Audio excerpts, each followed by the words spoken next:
Jim, you said that was the hardest race you fought. Tell us why that was. Some of the negative stuff.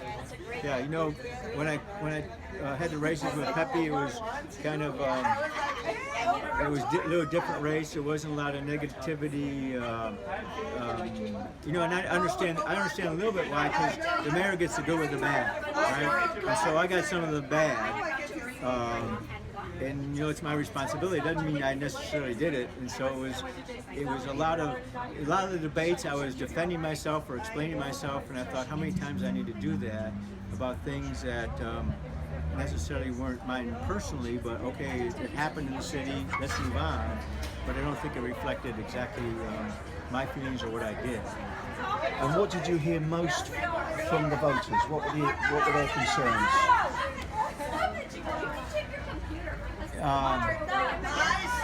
You know, I heard a lot from the voters.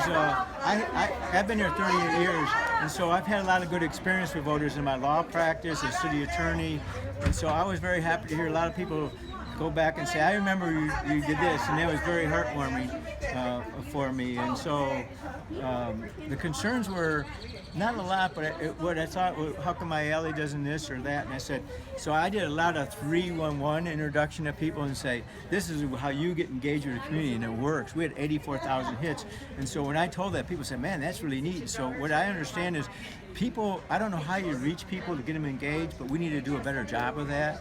Because I realized the turnout there's a wasn't lot that of people high, was it? The turnout was not very So you high. got to figure, okay, some people are happy, some people are engaged. I would think a lot of people are engaged, and so what I learned is we got to work harder to get people engaged in the community, because that's how it makes. You know, if we can fix a pothole that's this big instead of that big, or we can do, you know, there's a lot of opportunity for citizens to get engaged for the betterment of everybody.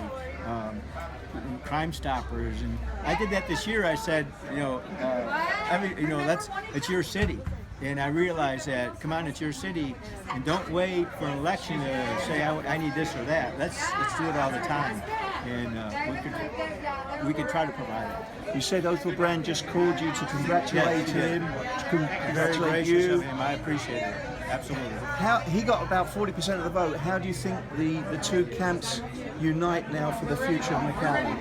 Well, I told him I'm going to start going to District 3 meetings, see if we can't work some of that out, you know, now that we had this, we got it out of our system, I guess, from that standpoint. Maybe there's an opportunity there, you never know. So, yeah. But you think the You know, I community tell can you, unite? I know he lent himself more. I don't look at who contributes to my opponent's campaign. I don't care about that because I don't want to have animosity towards anybody. He had some pretty strong proponents, you know, that put Facebook things out, were pretty critical of me, let's just put it that way. And so I've met a couple of them, and I said, you know, there's politics and friendships. I understand that, and politics is politics, and so, you know, let's go on. McAllen's a great city. I don't have any animosity towards anybody, and I think it was gracious of Othel to call me, and let's move on, and we've got a great city. Let's just try to make it better.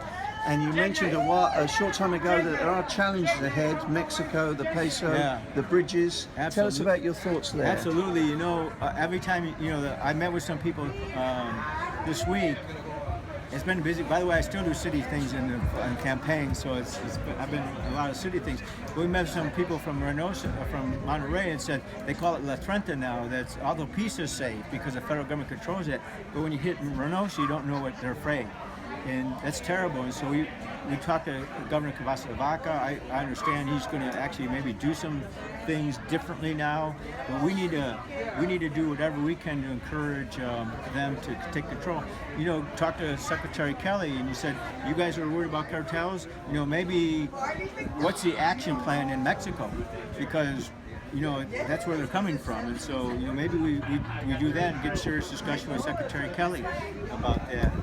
And I think that's important, and so we need to make sure that it's safe over there.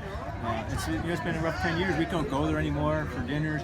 People they can't get here, and it's bad for the people there. So I think we need to address that and do whatever we can. We're just a little city, but I think we have a little bit of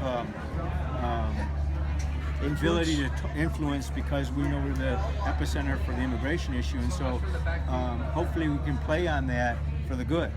And so we'll try to do that, and just the bridge, working on the bridge stuff, and there's a lot of things to do in the next couple of years. It sounds as though you're ready for your next term. You said in there that speaking to the supporters, you are ready for that next term.